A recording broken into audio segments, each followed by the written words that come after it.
Bonjour à tous. C'est moi qui vous remercie. Déjà, peut-être le premier point, parce que ça me fait toujours plaisir de venir assez régulièrement à Angers, parce que en fait, j'ai commencé mes études à Angers. Du coup, j'ai passé 3 ans ici, donc ça m'amuse toujours voilà, de revenir régulièrement et de voir un peu comment les choses évoluent. Je pense que c'est toujours agréable quand on a fait ses études en partie dans une ville d'y revenir régulièrement et puis de voir, se dire tiens, comment est-ce que les choses ont évolué, quels autres chemins j'aurais pu prendre, notamment pourquoi est-ce que j'aurais pas pu faire une école ici et ça aurait été, où est-ce que ça m'aurait amené. Ensuite, comme vous venez de le dire, l'objectif, ça va être de cette demi-heure ou 3/4 d'heure qu'on a ensemble, c'est justement de revenir sur qu'est-ce que c'est que la foodtech, parce que c'est un petit peu le mot qui est employé plusieurs fois depuis ce matin, et essayer d'y mettre une définition, et puis d'aller un peu plus dedans, dans le détail, et de voir qu'est-ce que concrètement ça peut impacter dans le futur. Et c'est pour répondre à cette question notamment, quel futur prépare les startups de la foodtech. Juste quelques mots sur moi. De toute façon, vous avez déjà à peu près tout dit. À la fin de mes études, du coup, ingénieur, mais pas agricole, télécom. Il fallait faire un choix. J'ai créé une première startup dans l'alimentaire qui s'appelle WeCook, qui est un service qui aide les gens à organiser leurs repas et leurs courses, qu'on a revendu il y a maintenant 3 ans à une PME médicale, et on a créé Digital Food Lab avec un objectif très simple, accélérer la foodtech ensemble en Europe. Et je vous expliquerai pourquoi est-ce que cet objectif est important en Europe et en France. Et ce qu'on fait très concrètement, c'est le premier point, c'est ce que on est en train de faire ensemble ce matin, c'est expliquer qu'est-ce que c'est que la foodtech, comment est-ce qu'on y travaille, aider des acteurs industriels à trouver les bonnes startups avec lesquelles travailler, les aider à identifier la bonne stratégie, et ensuite, parce que mon objectif, c'est pas juste de faire des rapports pour caler des étagères, c'est accompagner nos clients dans l'action. Mais concrètement, premier point, qu'est-ce que la foodtech ? Et même avant peut-être de définir ce que c'est que la foodtech, parce que j'ai assez souvent cette question. Parfois, je peux parler pendant 1 heure et puis les gens me disent, mais au fait, c'est quoi une startup ? Donc peut-être essayer juste de revenir à une couche basse, comme on dit en informatique, et avoir une définition commune. Pour moi, une startup, c'est potentiellement 2 définitions. Dans un premier temps, c'est une entreprise qui a pour modèle économique, non pas de gagner de l'argent, mais d'apprendre des choses. C'est-à-dire, au tout début, vous êtes 1, 2, 3 personnes dans un bureau, vous ne savez pas trop, vous avez vaguement une ambition, et les 6 premiers mois ou les 12 premiers mois, ce que vous allez faire, c'est apprendre. Et vous allez dépenser de l'argent, vous allez en perdre, mais par contre, vous allez gagner du knowledge, de la connaissance, et c'est ça a de la valeur, et ça vous permet de valider est-ce qu'il y a ou est-ce qu'il n'y a pas un business model. Et ensuite, une start-up, c'est une entreprise avec une croissance extrêmement forte, exponentielle, alors qu'on peut situer entre 5 et 10% par mois, et c'est ce qui distingue une start-up d'une entreprise traditionnelle. Voilà, pour moi, une start-up, c'est globalement ces 2 étapes-là. Ça, c'est mon premier point. Et le deuxième, c'est qu'est-ce qu'on entend par foodtech ? Pour nous, la foodtech, c'est assez simple, on en a une vision extrêmement large, c'est l'ensemble des acteurs innovants, entrepreneurs, qui vont innover sur tout le long de la chaîne de l'agroalimentaire. Donc de l'agriculture, de l'agtech, où on va avoir des startups qui vont réinventer ce que l'on fait dans une ferme aujourd'hui, avec des nouveaux outils de production, de la robotique, qui vont inventer la ferme de demain. C'est la food science, tous les nouveaux produits, produits transformés, parfois des choses très simples, ça peut être une startup qui lance un nouveau jus, une nouvelle boisson. C'est le food service, tout ce qui est là pour réinventer le restaurant de demain, que ce soit en le rendant plus productif aujourd'hui ou en inventant des nouveaux moyens de production, les solutions de livraison, ça je pense que je n'ai pas besoin de les préciser, les outils de retail, où on a aujourd'hui des dizaines et des dizaines de startups qui ont, si on peut les résumer, un objectif assez simple, c'est de transformer un Carrefour, un Leclerc traditionnel en un supermarché Amazon Go dans lequel vous entrez, vous ne scannez rien et vous ressortez en ayant payé automatiquement. Et évidemment, les solutions de coaching, secteur dans lequel on a travaillé nous-mêmes avec WeCook. Tous les services qui sont là pour répondre à 2 questions. Est-ce que ce que j'achète est bon pour moi ? Et qu'est-ce que je devrais manger ? Pour vous situer la foodtech, parce que aussi on parle souvent de start-up, d'écosystème sans donner de chiffres, et ça c'est mon côté du coup un peu plus technique, j'aime bien essayer de situer. La foodtech en Europe, c'est un peu plus de 2000 startups. Donc ça vous donne quand même un ordre d'idée, donc c'est quand même conséquent en nombre d'entreprises. En termes d'investissement, sur les 4 dernières années, c'est 4,7 milliards investis dans les startups foodtech en Europe. Mais dans ces 4,7 milliards, il y en a plus de 60%, 2,5 qui l'ont été dans seulement 3 startups. Donc c'est quand même un écosystème très concentré. 3 startups que vous devez connaître, Deliveroo, très connu en France, Delivery Hero, qui est globalement la même chose, mais qui est une startup allemande, plutôt active sur les marchés asiatiques, et HelloFresh, qui livre des paniers recettes, dont le concurrent est Kitok en France. Donc c'est vrai que la foodtech en Europe, c'est encore, ça peut paraître beaucoup, 4,7 milliards. C'est en croissance. Pour vous donner un ordre d'idée, juste sur le début d'année 2019, il y a plus de 2 milliards déjà investis, donc qui n'étaient pas à compter dans les chiffres précédents. Donc ça va de plus en plus vite. Il y a de plus en plus d'investissements dans la foodtech en Europe. Mais, est-ce que ça c'est à l'échelle européenne, ces 4,7 milliards ou ces 2 milliards depuis le début de l'année sont au final des petites sommes. L'Europe, comme vous le voyez sur ce graphique, c'est bon an mal an entre 10 et 15% de la foodtech, des investissements dans la foodtech à l'échelle mondiale. Ça, c'était le graphique de 2017. Sur 2018, l'Europe est à 12%, pour vous donner un ordre d'idée. Est-ce que c'est bien, est-ce que c'est mal? Deux chiffres pour vous aider à comparer. L'Europe, c'est 10-12% de la population mondiale, mais c'est 25% de l'industrie agroalimentaire mondiale. Si, et c'est mon point de vue, on pense que l'investissement dans les startups, c'est l'image de l'avenir de l'agroalimentaire, ben on voit un dérapage entre les 25% d'aujourd'hui et les 10 à 15% de la part de la foodtech européenne.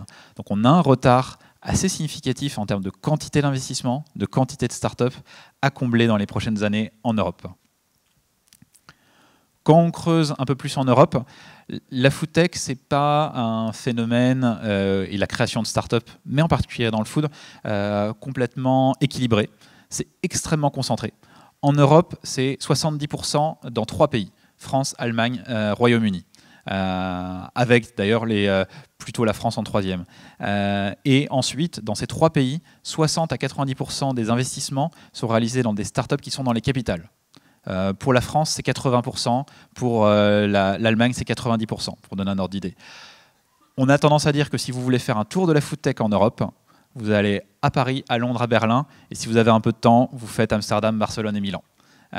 C'est extrêmement concentré, et c'est à peu près là qu'on va trouver les gros hubs d'innovation. Donc c'est vraiment quelque chose qui fonctionne avec cette logique d'écosystème. On voit en France, à l'échelle locale, un deuxième hub qui est en train de se construire autour de Lyon, spécifiquement, et ensuite d'autres écosystèmes plus locaux qui ont du potentiel pour les prochaines années. Donc, encore une fois, mon objectif, dans ce premier temps, il était de vous donner une image de ce qu'on entend par foodtech et de vous montrer ces différentes briques. Maintenant, mon point, c'est, et c'est un peu le cœur de cette intervention, c'est de vous montrer quelle est la vision du futur porté par les startups de la foodtech. Pour ça, j'ai choisi d'essayer de travailler sur 4 axes où les startups essayent de répondre à des questions. Qu'est-ce que je dois manger ? Je pense que vous le souleviez ce point tout à l'heure avec les applications nutritionnelles notamment. Quels sont les bons produits pour moi? Quels nouveaux produits apportés par les startups? Comment consommer? Et enfin, comment cuisiner? Quelle sera la cuisine du futur? Donc, premier point, qu'est-ce que je dois manger? C'est mon point préféré aujourd'hui, parce que je pense que c'est là où il y a le plus de challenge, là où il y a le plus d'intérêt, où il y a des opportunités extrêmement fortes aujourd'hui, notamment autour de la personnalisation. Je suis convaincu que le phénomène de la personnalisation sera le plus gros sujet, la plus grosse disruption de l'agroalimentaire et que à peu près personne n'en a conscience quant à sa portée aujourd'hui. Ça commence aujourd'hui par des choses extrêmement simples. On connaît tous, il n'y a pas besoin de présenter des applications comme Yuka qui ont un impact absolument énorme. Évidemment, les industriels, quand vous les connaissez, n'ont pas très envie de vous le dire en direct, mais ça influence énormément leur manière de concevoir les produits aujourd'hui. Quand même plus de 10 millions de téléchargements, 1 million d'utilisateurs actifs. C'est intéressant, mais il y a d'autres choses derrière. Par exemple, Vous pouvez regarder, ça c'est une startup anglaise qui s'appelle Provenance, qui travaille sur de la blockchain. Ce que ça permet, par exemple, alors là c'est sur du poisson, ça le fait sur du café. Ils ont des partenariats avec Unilever, avec Nestlé, d'autres sociétés, pour tracer l'ensemble de la chaîne de production. Vous pouvez savoir si votre café, d'où est-ce qu'il vient, quel était l'éleveur, est-ce que il a vraiment respecté, est-ce que l'entreprise a respecté les critères fair trade, le bio, comment ont été rémunérées les différentes parties prenantes. Et autant aujourd'hui, on a un vrai focus sur cette première partie qui est de je scanne un produit et j'essaye de comprendre ce qu'il y a dedans, mais ma conviction est que ça ne répond qu'à une question qui est est-ce que ce que j'ai acheté, est-ce que ce que je vais acheter est bon? Ça ne répond pas à la question fondamentale de à quoi moi, Mathieu en l'occurrence, à quoi vous êtes tous différents, de quoi vous avez besoin. Et aujourd'hui, pour moi, la révolution passera notamment par ces tests. Ça, c'est une startup italienne, ça s'appelle Alelica. Et ce que ça fait tout simplement, c'est un test génétique ADN. Et ce que vous avez, c'est le résultat. Alors ça, c'est le mien, c'est ma sensibilité au gras. Voilà. Donc ça, c'est un résultat positif. Je vous ai pas mis les pires, mais vous voyez que je ne suis pas très sensible au gras et donc je peux manger gras. C'est super pour moi. Mais ça, c'est ce test génétique vous teste sur une trentaine de points. Certaines maladies, certaines sensibilités, le gluten, le gras, l'absorption de la vitamine D, etc., etc. Et ça vous donne une mine d'informations pour concevoir votre alimentation en fonction de qui vous êtes. Et quand vous avez cette information, ça change radicalement votre manière de percevoir le produit. Parce que là où, quand vous scannez un packaging Yuka, vous avez l'information standard, celle qui est valable pour nous tous, avec ce test, j'ai une information qui n'est valable que pour moi et qui change complètement ma manière de consommer. Et ça pose énormément de questions sur comment est-ce que demain, je vais, moi, acteur de l'agroalimentaire, concevoir un produit. Parce qu'on va avoir des centaines, des milliers de profils qui vont exiger d'avoir des produits, des aliments qui leur correspondent. Le deuxième point, qui est évidemment celui sur lequel je pense on voit le plus de startups aujourd'hui, c'est les nouveaux produits. Avec ce focus évidemment particulier sur les protéines, je pense que vous connaissez à peu près tous une startup comme Beyond Meat qui a fait énormément parler d'elle l'année dernière. Moi j'aime bien cet exemple parce que Beyond Meat, c'était au début, beaucoup de gens se moquaient, c'était une petite startup qui vendait des steaks hachés à base de protéines végétales. Il y a eu l'introduction en bourse l'année dernière. Bon, là, depuis l'introduction en bourse, les gens se moquent un peu moins. Je me souviens, récemment, j'avais une discussion sur scène avec quelqu'un de Bonduelle qui expliquait qu'ils avaient la vision du futur avec le végétal. Je lui dis, bon, il y a quand même un problème. Bonduelle en bourse, c'est 800 millions. Beyond Meat, c'est 15 milliards. Pourquoi est-ce que vous avez attendu si longtemps? Pourquoi est-ce que vous avez attendu pour réagir alors qu'eux l'ont fait tranquillement dans un petit labo? Et si vous ne l'avez pas encore fait, moi je vous incite à le faire. C'est disponible dans plusieurs restaurants en France, à Lyon, à Paris. Ça se trouve. Moi j'arrive à en faire importer des États-Unis. C'est disponible en supermarché ou en Allemagne. Goûtez-le. Mangez-le, ça a le goût d'un steak, ça a l'apparence d'un steak, et quand on le met dans un burger, c'est impossible de le distinguer. Et ça remet vraiment en question ce que l'on imagine du futur, notamment de la viande. Évidemment, il y a des questions qui vont beaucoup plus loin. Quand on se pose la question de la viande artificielle, là vous avez l'exemple de Mosamit, qui est une start-up néerlandaise. Donc, ce qu'ils font, c'est assez simple, c'est de la culture cellulaire, donc en l'occurrence de bœuf dans leur cas. Et l'objectif est très simple, c'est demain, on n'a plus besoin, quasiment plus besoin des animaux pour produire de la viande. Et là où ça paraît un sujet de science-fiction, on n'y est quand même pas si loin. Aujourd'hui, un burger produit en laboratoire est proche des 100 à 200 $. Ça paraît énorme évidemment en prix, mais il ne faut pas se rappeler que le premier qui a été produit en laboratoire il y a maintenant 6 ans valait 300 000 $. Donc la réduction est absolument phénoménale.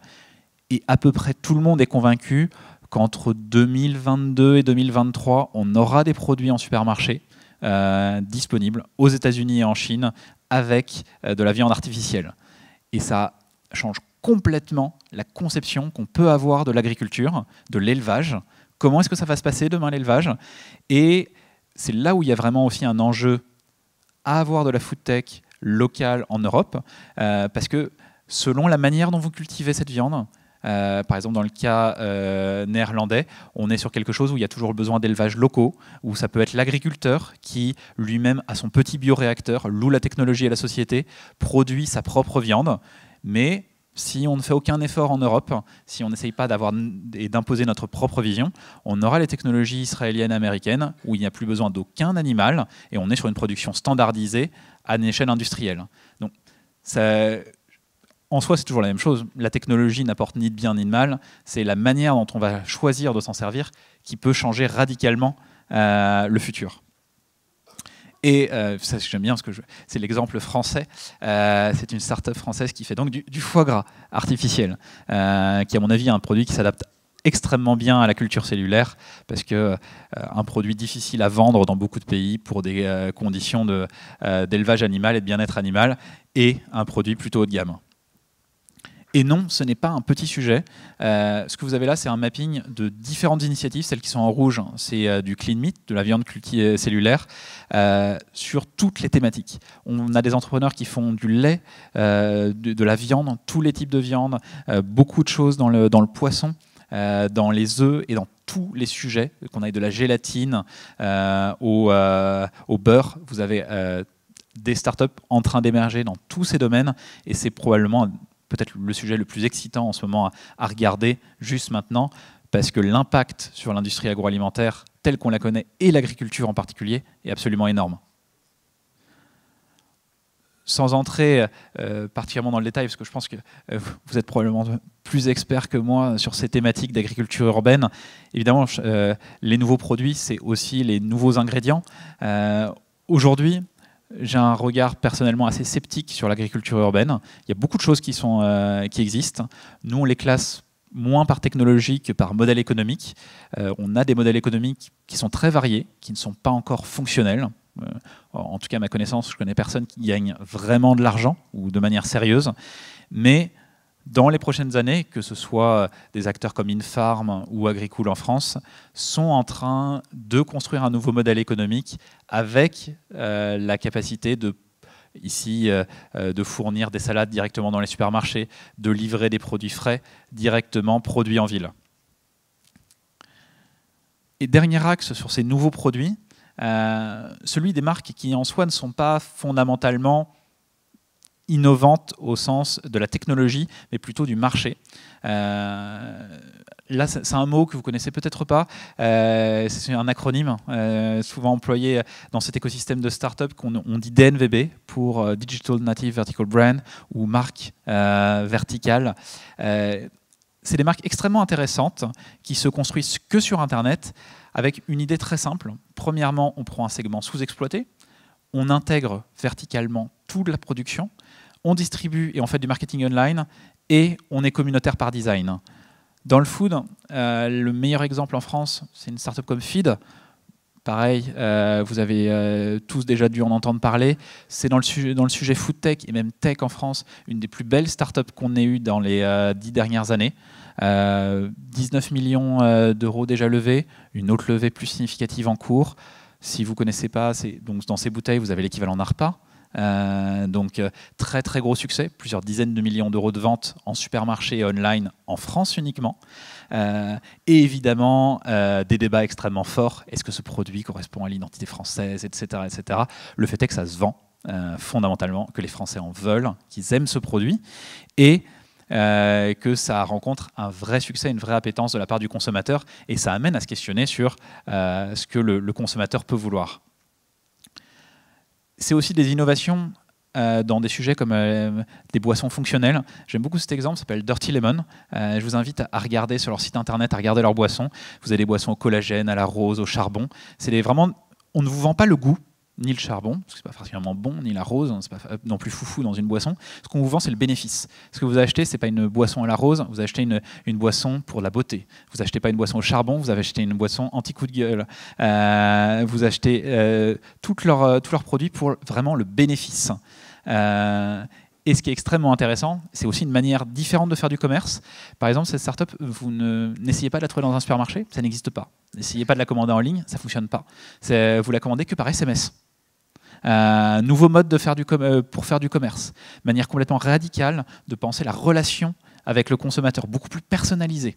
Ça, c'est vraiment aussi là où des startups apportent quelque chose de nouveau, moins sur le produit lui-même que sur la manière de réfléchir à la relation. Hop. Donc, en conclusion sur ces sujets-là, autant pour moi, je suis convaincu on va dire à plus long terme que l'agriculture urbaine est un sujet extrêmement prometteur, mais qui n'est pas prêt aujourd'hui, qui on va dire, rassemble trop d'intérêts médiatiques par rapport à sa réalité économique, mais qui, en tout cas à moyen terme, réussira à certainement à impacter la production dans les villes. À court terme, le vrai sujet, c'est autour de ces marques végétales, de ce combat entre végétal et clean meat, viande alternative végétale et viande cellulaire, avec un vrai combat sur quel domaine va s'imposer, lequel on verra arriver en Europe et dans les autres pays du monde. Et enfin, toutes ces marques verticales, parce que je sais qu'il y a un public d'étudiants, c'est pour ça que j'insiste un peu dessus, sont une vraie niche d'opportunités. Si vous voulez lancer une start-up, il y a des opportunités, mais par milliers. Il y a beaucoup de choses à copier, à importer les États-Unis, à créer en France sur ces marques. Et aujourd'hui, il y a trop peu d'entrepreneurs qui se lancent sur ces projets-là, qui sont pourtant plus faciles et extrêmement prometteurs. Le troisième point qui est comment consommer, qui est un peu lié au comment faire ses courses. J'ai mis cette citation que j'aime bien, c'est de Will Shu, qui est le fondateur de Deliveroo, qui est aussi le rappel de ce qu'est un vrai entrepreneur. C'est-à-dire, le but, c'est pas simplement de devenir riche et d'aller se mettre dans son bureau, mais c'est aussi simplement de se dire, moi, je continue toutes les semaines à faire des livraisons, d'aller livrer des paniers pour être au contact et savoir vraiment ce que mes livreurs et mes clients veulent. Bon, le sujet de la livraison, je pense que là maintenant, tout le monde en France l'a déjà expérimenté, c'est fait livrer par Deliveroo, Uber Eats. Ça, c'est Takeaway, qui est le troisième acteur en Europe, qui est néerlandais. Mais c'est des modèles qui sont en train d'évoluer. Et c'est extrêmement intéressant à regarder comment un Deliveroo aujourd'hui est en train, non pas d'être un seul simple acteur intermédiaire entre restaurateurs et livreurs et vous, mais qui est en train de construire des cuisines, donc d'intégrer sa chaîne. Deliveroo a annoncé cet été sa volonté de livrer les restaurateurs avec des produits frais, c'est-à-dire d'être lui-même en charge du sourcing. Et quand on voit des acteurs comme HelloFresh, avec ses paniers repas qui commencent à acheter des fermes aux Pays-Bas, on voit de plus en plus des startups qui intègrent, qui verticalisent leur production, et ça a un impact, et ça, notamment dans les prochaines années, sur la manière dont on va réfléchir à l'approvisionnement, au sourcing dans les produits. Ce que je vous ai mis, c'est quelque chose que je trouve assez comique, mais assez intéressant. Une question qu'on s'est posée un jour, c'est est-ce qu'il est rentable d'avoir une cuisine ? Une question qu'on ne se pose pas tous les jours. Mais globalement, ce que ça vous dit sur ce graphique, c'est que tous les mois, si juste vous abandonnez votre cuisine de 8 mètres carrés en moyenne dans une ville comme Hong Kong, vous gagnez 200 € en vous faisant livrer midi et soir des plats. Donc aujourd'hui, alors évidemment, ça semble un peu anecdotique de le dire comme ça, à Paris, vous êtes à peu près neutre, à Londres aussi, et vous gagnez de l'argent aussi à New York, et bon, à Dublin, vous avez de la place. Donc ça dépend de l'endroit où vous habitez. Mais ça veut dire que ça emmène aussi des sujets et des réflexions extrêmement fortes sur la manière dont on conçoit l'endroit dont on habite, quand on a l'accès illimité à des plats cuisinés, matin, midi et soir, à un prix correct. Et évidemment, l'accès aux produits, c'est pas simplement des plats préparés, c'est aussi les courses. Instacart, qui est globalement le Uber des courses, vous allez sur leur site, vous faites vos courses comme si vous étiez dans votre supermarché. Donc il y a tout l'achalandage de votre supermarché du coin, sauf que c'est un indépendant qui va aller faire les courses pour vous et vous les livrer en 1 heure. La promesse est extrêmement forte, livraison en 1 heure. Vous n'avez plus à utiliser, pour ceux qui l'ont déjà fait, le site en général un peu crappy ou de très mauvaise qualité du retailer. Ils ont un site qui marche beaucoup mieux. Et pour le retailer, par contre, il y a un gros problème, c'est que dans ces supermarchés, si vous allez à New York, vous allez voir que les petits bonshommes avec des t-shirts verts, c'est-à-dire qu'ils payent toute l'infrastructure, et au final, c'est des indépendants qui viennent faire les courses dedans. Donc c'est aussi toute une réflexion sur la manière dont les courses, dont l'approvisionnement se fera demain. Évidemment, la prochaine étape, c'est, comme dans beaucoup de cas, c'est la robotisation. Une des plus belles startups européennes sur la robotique, Starship Technologies, qui met déjà en production dans plusieurs universités aux États-Unis des robots qui vous livrent, ces petits robots qui roulent et vont vous apporter vos produits directement en bas de chez vous ou en l'occurrence directement dans une salle de classe. C'est aussi des réflexions sur le packaging. Je vous ai mis 2 exemples. Celui-ci et surtout celui d'Apple, une très belle start-up américaine qui, pour moi, réfléchit dans le bon sens au sujet du gaspillage et de la protection des ingrédients. Parce qu'aujourd'hui, notamment en France et en Europe, on réfléchit trop à la gestion du gaspillage alimentaire et pas assez aux logiques pour l'éviter. Ce que fait Apple, c'est assez simple. C'est un spray que vous mettez sur des avocats et des citrons et votre produit a une durée de vie doublée. Tout simplement. Alors, il y a une technologie, il y a beaucoup de réflexions techniques derrière, ça fonctionne. Et en fait, on évite le gaspillage avec de la technologie. Aujourd'hui, c'est une très belle start-up qui fonctionne très bien aux États-Unis. Et ça, c'est tout un axe de réflexion qui, à mon avis, est à réfléchir. Donc, sur la livraison, on est vraiment tout au début, selon moi. On est vraiment sur les prémices. On a l'impression qu'il y en a absolument partout. Mais en fait, il y a encore énormément de créneaux à imaginer. La robotique va probablement tout changer dans les 10 prochaines années. Je pense que ça vaut le coup de s'intéresser de beaucoup plus près aux thématiques du packaging, non pas simplement pour éviter ou gérer le gaspillage, mais plutôt pour l'éviter, en effet, éviter qu'il ait lieu avec le pack intelligent, avec du smart packaging. Et le dernier point, c'est évidemment la cuisine. Est-ce que les robots vont nous remplacer en cuisine? Quelques exemples juste en cuisine. Alors un exemple, je commence par quelque chose de très anecdotique, parce que je vous parlais de ces marques verticales, juste pour vous montrer la profondeur. Vous avez des startups aujourd'hui qui se lancent sur des choses aussi simples, pour moi ça fait partie de la food tech, que de l'équipement culinaire, qui vont fournir, devenir des spécialistes du couteau japonais, des spécialistes de la cocotte, de ce que vous voulez, qui sont là aussi pour réinventer la cuisine de la manière la plus basique. Vous avez aussi des startups qui la réinventent de manière technologique. Ici, un exemple qui s'appelle Tovala. C'est un four intelligent. Ce four, vous mettez un plat dedans, vous avez une application, vous dites c'est un rôti, il va vous le peser, il va vous le cuire à la température parfaite. C'est le four pour moi, globalement. Je sais à peu près rien cuire sans le cramer. Et ça va vous réussir à peu près n'importe quel plat, le connecter et le rendre intelligent. Et ça, c'est aujourd'hui des domaines dans lesquels beaucoup de personnes ne s'attendaient pas à avoir des startups. On se disait non, c'est des géants, c'est Seb qui s'occupe de l'électroménager. Pas forcément, parce qu'ils n'ont pas cette connexion, cette capacité à faire juste un produit qui est facile à utiliser, qui n'est pas moche et qu'on a envie de montrer à ses amis. Mais on peut aller plus loin. Parce que une prochaine étape, ici vous avez l'exemple, c'est une société américaine, mais il y en a plusieurs en France.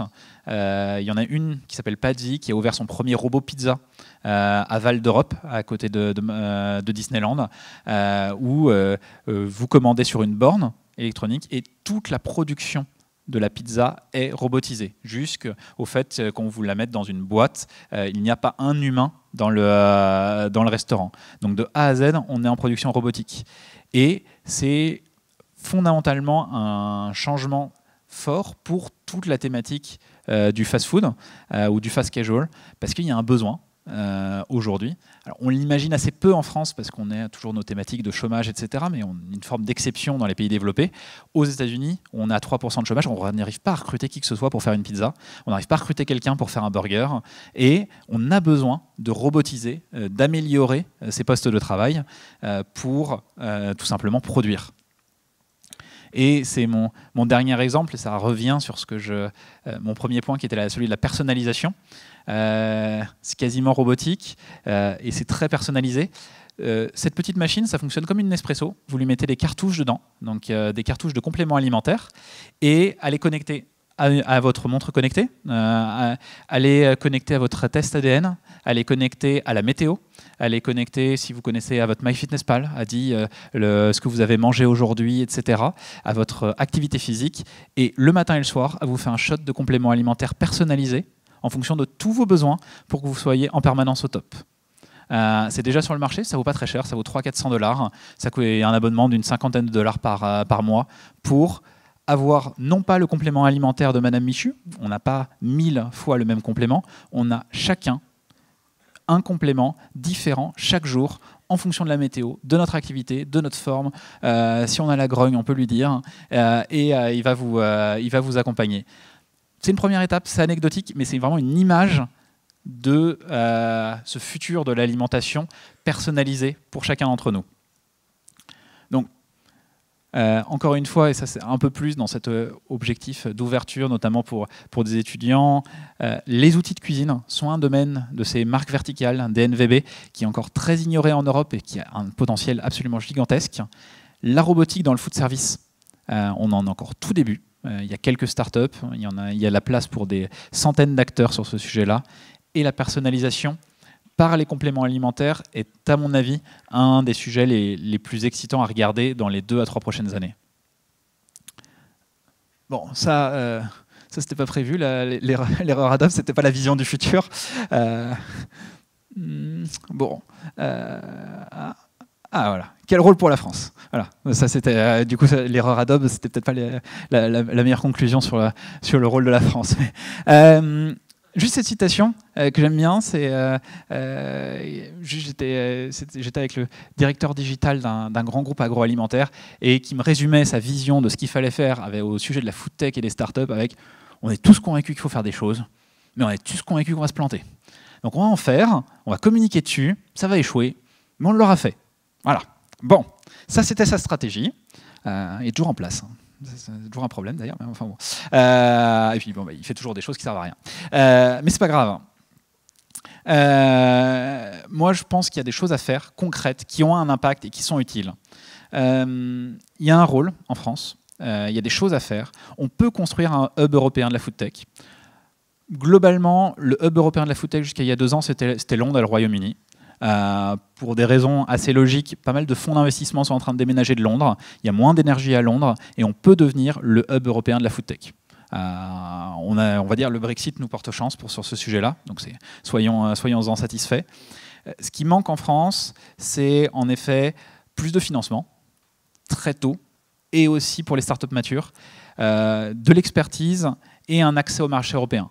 Parce que la difficulté en Europe, par rapport à l'Inde, à la Chine et aux États-Unis, c'est qu'une fois que votre produit, par exemple feed, il marche bien en France, bah ok, mais les Allemands ils sont pas au courant, les Espagnols non plus, les Suisses non plus. Il faut tout recommencer. Le retail est complètement différent, les pratiques sont différentes, les consommateurs sont différents, et il faut absolument qu'on arrive à accélérer la création d'un réseau de retail européen pour accélérer des projets. On est en retard. Clairement, l'Europe a commencé la food tech plus tard. Il y a des sujets, il y a des segments clés, notamment ces nouvelles marques sur lesquelles il faut aller plus vite. Globalement, il faut aussi que le public, que les audiences soient plus concernées et aient envie de tester de l'innovation et envie de tester des startups, trouvent ça cool de manger quelque chose de nouveau. Il faut mieux communiquer, et c'est l'enjeu plus du côté école, entre recherche et innovation. Il y a trop peu de ponts. Trop peu de chercheurs qui quittent les écoles, les labos, l'INRA pour aller créer une start-up, rejoindre une start-up, vendre leur technologie. Ça, c'est un vrai sujet. Et évidemment, il faut plus d'engagement des grands groupes et du financement au rachat, à l'aide à la création. Et puis peut-être, ce que je pense, c'est plus d'engagement des acteurs publics sur les sujets clés. Je vous ai donné l'exemple de la viande artificielle. Bon, le problème, c'est qu'aujourd'hui, personne ne va trop en créer en France. Alors, on aura l'exemple tout à l'heure de Vitalmeat, mais c'est compliqué. Faire aujourd'hui, c'est anecdotique, mais une grosse start-up américaine voulait faire sa démo de son nouveau produit de viande artificielle à Amsterdam. Il y a l'équivalent des autorités sanitaires qui ont débarqué, qui les ont interdits. Du coup, maintenant, quand en Europe, quelqu'un veut faire une démo de viande artificielle, soit ils vont à Londres, soit ils prennent un bateau pour aller dans les eaux internationales. C'est pas non plus, ça témoigne pas d'une ambition de l'innovation extrêmement forte. Il y a quand même une différence entre l'autoriser et juste permettre de le faire goûter le produit à 100 journalistes. Donc ça fait des années qu'on se bat en Europe pour rendre les insectes comestibles accessibles sur certains marchés. Alors, il faudrait plus d'implication des acteurs publics sur ces sujets-là. Et en conclusion, quelles opportunités? Fondamentalement, l'opportunité elle est du côté des créateurs aujourd'hui.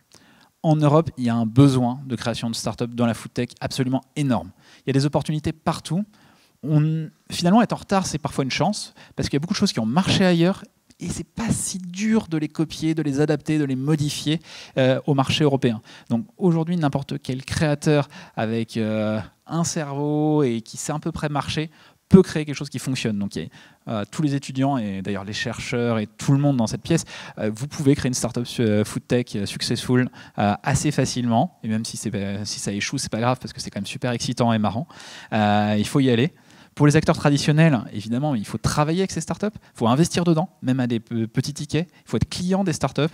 Et bon, pour les consommateurs, à un moment, il faut aussi soutenir cette innovation. Ce que je disais, il faut changer cet esprit que ce qui est nouveau est intéressant, ça vaut le coup de l'essayer. On n'est pas obligé de l'adopter à long terme, mais en tout cas, il faut être support et soutien de cette innovation de rupture.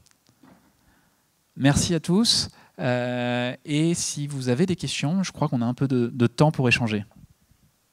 Oui, tout à fait. Merci.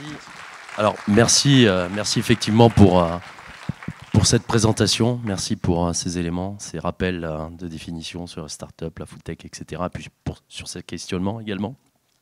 Je pense qu'il va y en avoir un certain nombre. Donc, on a à peu près une quinzaine de minutes pour que M. Vincent puisse répondre à vos questions. Voilà.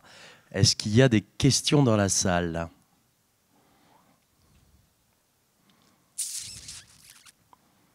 Je ne vois pas de doigt se lever.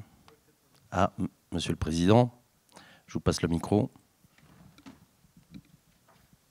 Ma question est une question relativement simple, c'est que l'alimentation, quelque part, est liée au désir.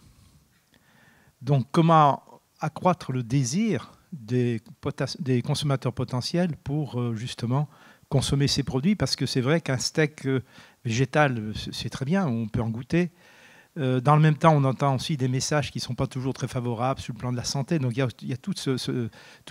Il y a à la fois le désir, mais le désir, c'est le désir de manger bon, et c'est aussi le désir d'être en bonne santé. Alors comment on peut un peu faire un mix de tout ça pour que ça marche, quoi? Fondamentalement, je suis complètement d'accord.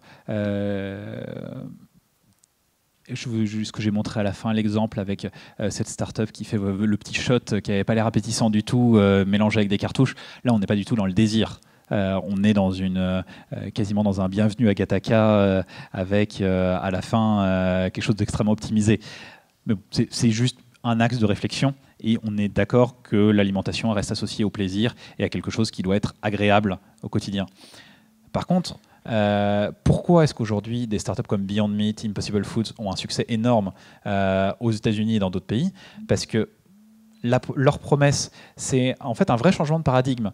Parce que ça fait 15, 20, 30 ans qu'il y a des steaks végétaux. Vous allez chez Björg et vous trouvez le steak de tofu, le steak aux lentilles, etc. Mais bon, globalement, c'est pas très bon. Hein. Enfin, parfois, c'est pas si mauvais, mais c'est juste pas la même chose. Changement de paradigme, c'est de se dire, si on veut que des consommateurs aillent vers cette alimentation végétale, parce que beaucoup d'entrepreneurs qui sont derrière ces startups sont convaincus que c'est mieux pour l'humanité, pour l'environnement, pour nourrir vous parliez des 10 milliards d'êtres humains demain et qu'il faudra aller vers plus de végétal, c'est qu'on a fait des produits qui ont le même goût, la même tête, le même prix, qui se vendent au même lieu. Dans les supermarchés américains, vous n'avez plus de rayon viande, vous avez un rayon protéines. Et en fait, le désir, c'est de se dire, ah tiens, j'ai le choix entre mon steak de bœuf tradi, et j'ai le steak végétal à côté, mais qui a la même promesse, mais il a en plus, c'est végétal, quoi. Donc on est en train de me dire en permanence que c'est meilleur pour ma santé. Du coup, le désir vient d'un désir égoïste de santé de long terme, mais là où il n'y a pas de trade-off ou d'équilibre à faire, parce qu'on ne sacrifie ni le goût, ni le prix, ni rien, en fait. Et c'est là où il y a quelque chose. Et même dans le cas de feed, par exemple, de ces bouteilles qui remplacent un repas, parce qu'on me dit souvent s'il n'y a pas de désir, il n'y a pas de plaisir, etc. Oui, mais il faut toujours le comparer à quelque chose. Moi, par exemple, je fais assez souvent des interventions, je me déplace pas mal, j'ai des clients un peu partout. Quand je prends plutôt une barre que la bouteille, parce que les gens me regardent d'un air bizarre quand je prends la bouteille dans le train, mais quand je prends une barre, c'est juste un équilibre, parce que c'est ça, ou aller prendre un sandwich Paul à la gare, ou écoutez, le sandwich, je l'ai un peu sur l'estomac et j'ai refaim au bout de 2 heures. La barre, c'est pas foufou en termes de goût, mais je sais que j'ai de l'énergie pour toute ma journée, que je m'en mets pas partout, parce que comme ça, je vais pas m'en renverser dessus, et j'ai payé ça 3 € au lieu de 10 € la formule. Bah, mon équilibre de plaisir entre les deux, il est supérieur, même s'il n'est pas absolu, parce que j'aurais préféré prendre 1 heure dans une brasserie avec des amis. Donc c'est plutôt une logique d'équilibre. Merci. Autre question, Ronan?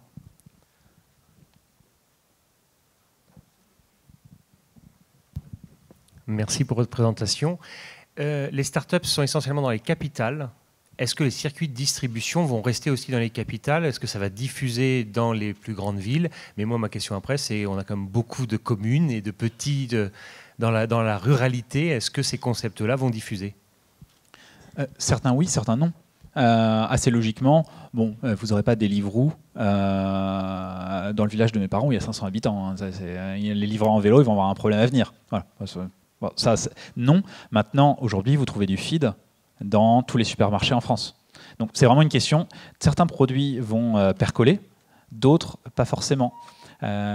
Ensuite, fondamentalement, les startups, comme beaucoup d'entreprises innovantes, attaquent plutôt par des positionnements haut de gamme et ensuite descendent en prix. L'exemple, on parlait de Beyond Meat tout à l'heure, ça a été très cher longtemps. Et puis maintenant, ça a un prix... Aux États-Unis, c'est vendu chez Walmart, qui est le Leclerc américain, donc avec un positionnement pas low cost, mais en tout cas accessibilité. Donc fondamentalement, il y a des offres. Je pense que les produits transformés seront accessibles partout. Des offres de livraison, certaines oui, certaines non. Pour vous donner un exemple, on parlait de plats livrés. En France, vous connaissez peut-être la startup Food Cherry qui livre à Paris, à Lille, peut-être à Lyon, des plats préparés plutôt destinés aux entreprises le midi. Mais ils ont une autre offre qui s'appelle Season, qui va livrer 1 fois par semaine des plats frais pour l'ensemble de votre semaine. Si vous n'avez pas du tout envie de cuisiner, eh bien vous vous faites livrer 6, 7, 8 plats pour votre semaine. Et bien là, alors c'est accessible partout en France, mais par exemple ça ne se vend pas du tout à Paris. C'est beaucoup plus, il y a beaucoup plus de succès dans les petites villes, dans les petites agglomérations où on a des profils, alors dans leur cas plutôt des profils de jeunes cadres qui n'ont pas du tout envie de cuisiner. Donc il y a aussi des offres qui sont en train de se concevoir pour ces zones-là. Mais oui, et c'est pour ça qu'en soi que c'est une mauvaise chose, ça percole d'abord par des centres urbains où il y a plus de pouvoir d'achat, et ensuite il y a une réflexion, parce qu'à un moment les startups doivent devenir un peu plus grosses. Tout le monde ne peut pas survivre en étant au bon marché. Merci. Ici. Bonjour. Bonjour. Merci Mathieu, merci pour cette présentation. Pour rebondir sur la question qui vient d'être posée, toi tu réponds avec les startups de la food tech, mais il y a aussi une question sur les startups de l'agritech, de l'agtech, de toutes les startups qui vont trouver des solutions dans les processus de production agricole. Et là, pour le coup, pour la remarque, on a pas mal d'intelligence, d'ingénieurs basés à Paris qui vont se décentraliser et vont dans la ruralité pour trouver des lieux pour faire leurs preuves de concept, pour aller tester la production agricole là où elle se trouve. Et donc, les startups recherchent la ruralité aussi pour avoir le meilleur terreau de développement de leur technologie et de leurs solutions. Donc ça, c'est je pense, une très bonne part à prendre de la ruralité et des communes et du monde rural à ce niveau-là, au niveau des startups. Et moi, j'ai une autre question, pardon. Tu dis qu'il manque du financement en Europe, et c'est relativement... Enfin, je pense que tout le monde est d'accord avec ça. Qui pourrait prendre ce rôle de financement? Est-ce que ce serait des grands acteurs, des banques? Qui vois-tu pour prendre ce rôle-là? Et est-ce que, vu qu'on est à l'ESA d'Angers, est-ce que les universités pourraient avoir un rôle moteur dans l'incubation, dans le financement des startups? On a plein d'étudiants ici, d'ingénieurs agronomes, qui vont peut-être avoir des idées révolutionnaires demain et qui vont vouloir monter leur structure. Est-ce qu'on pourrait imaginer qu'elles le commencent ici, maintenant, demain, avec leurs professeurs et ce cadre universitaire? Alors sur le premier point, fondamentalement, je suis complètement d'accord. De toute façon, une startup agtech, à moins qu'elle soit purement une ferme urbaine, à un moment, il faut qu'elle aille quelque part parce qu'il faut de l'espace. Et puis bon, à un moment, si elle a fait un outil de production des robots pour les champs, ils ne sont pas dans Paris. Donc ça, on est d'accord. Le fait est aussi, je me donnais les chiffres, la concentration, c'est aussi la concentration de là où sont les sièges sociaux, là où sont localisées les startups, et que même les startups agtech ont une tendance aussi à se concentrer autour des centres urbains, ne serait-ce que pour être proche de leur centre de financement. Et évidemment, quand on voit une startup comme Insect qui est en train de produire sa nouvelle ferme à Amiens avec plus de 100 millions d'investissements, évidemment que ça fait du sens de les produire plus proche du terrain, plus proche des lieux de production ensuite. Et je conclurai, pour nous, l'AgTech fait partie de la foodtech. C'est un point extrêmement important parce que c'est un de vos points d'ouverture. Je suis fondamentalement convaincu que les chaînes agroalimentaires se verticalisent et sont en train de s'intégrer de plus en plus, et que on travaille, nous, avec des acteurs comme Limagrin, qui ont de plus en plus besoin de savoir ce qui se passe au bout de la chaîne, et réciproquement des acteurs de produits transformés qui ont besoin de savoir d'où viennent les ingrédients. Donc ça, c'est un point pour moi fondamental, de ne pas trop séparer ces deux types d'acteurs, parce que pour moi, ils sont vraiment très inclus. Ensuite, par rapport à la question du financement, oui, il manque du financement, si on prend le cas français, qui est spécifique. Jusqu'à il y a 2 ans, il manquait du financement dans 2 endroits. Il manquait du financement au démarrage des startups, et il manquait du financement pour les accélérer. C'est-à-dire jusqu'à 2-3 ans, trouver une boîte qui levait plus de 10 millions, c'était exceptionnel. Maintenant, on les trouve. Si votre boîte elle est bien, etc., vous allez trouver 10, 20, 30, 50 millions. Au-delà, on ne sait pas trop faire. Mais pour l'instant, il n'y a pas non plus beaucoup de monde qui en a besoin. Par contre, là où il y a toujours un problème très fort en France, c'est qu'on ne sait pas, passez-moi l'expression, mais jeter par les fenêtres des tickets de 50 000 euros. Il y a un problème. Il y a un vrai sujet de donner des opportunités, donner 100, 200, 300 000 euros à un entrepreneur pour accélérer. Le nombre de fonds d'investissement que je connais qui m'appellent « Mathieu, est-ce que tu ne connaîtrais pas un projet dans lequel on pourrait mettre 1 ou 2 millions ?» Je dis bah oui, mais avant de mettre 2 millions, il faudrait que le projet il soit à un stade d'avoir besoin de 2 millions. Il a besoin d'avoir connu un peu de maturité. Donc ça, il y a un sujet. Et pour moi, il y a un manque dans les territoires d'implication des PME et des ETI qui sont convaincus, parce qu'elles voient les levées de fonds, elles voient FID 20 millions, etc., qu'on ne peut investir que 20 millions, 10 millions, 5 millions ou 500 000 euros. Non, une PME qui connaît bien son métier, par exemple une PME du PAC, elle peut mettre un ticket de 50 ou 100 000 euros dans une boîte très jeune. Alors c'est plus risqué, mais elle a l'expertise en contrepartie pour l'accompagner. Donc ça, je pense qu'il y a ce point-là. Et ensuite, il peut y avoir l'implication des écoles, notamment avec des créations d'incubateurs. Aujourd'hui, un incubateur qui ne fournit que des bureaux et qui n'est pas en mesure d'avoir un petit fonds de dotation, c'est pas beaucoup. Alors, chose relative par ailleurs, hein, mais de quelques millions d'euros pour être capable de mettre des petits tickets de 50, 100, 200 000 euros, ça a moins de sens que ça en avait il y a quelques années.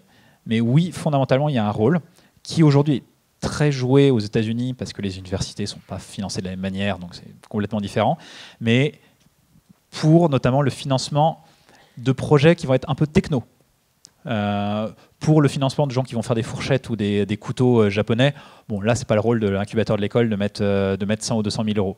Mais il peut y avoir un rôle sur des projets techno, je pense, fondamentalement.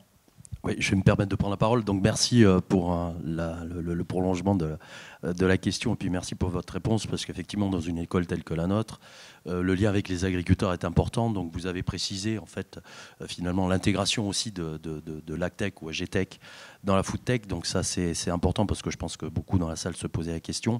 Il y a le questionnement aussi sur, je dirais, la recherche, l'investissement de la recherche, publique et privée, sur les thématiques de la foodtech.